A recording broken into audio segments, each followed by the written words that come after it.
So, how do you know if you're using your salary correctly? To understand this, you need to track a few key numbers. First, list all your fixed expenses, rents, bills, utilities, loans, and anything else that's non negotiable each month. Once you have this number, see how much of your salary goes into these fixed costs. Ideally, your fixed cost should be below 50% of your take home pay. If this number is higher, you have to consider downsizing your lifestyle to take control of your finances. Making smart decisions today can help you gradually build a richer life in the future. Home loans and car loans are often the biggest expenses. If these push your fixed costs above 50%, focus on repaying them very quickly. Reducing your fixed costs below 50% gives you more flexibility and financial freedom.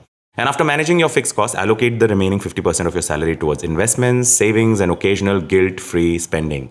This balanced approach ensures you're not only securing your future, but also enjoying your present. By tracking your spending and making strategic choices, you can live a fulfilling life now while building a prosperous future. So let's take control of our finances and create the rich life we deserve.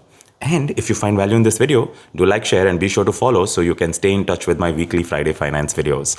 Also, do check out my highlights. On my profile, I usually talk about dance, wellness, and finance.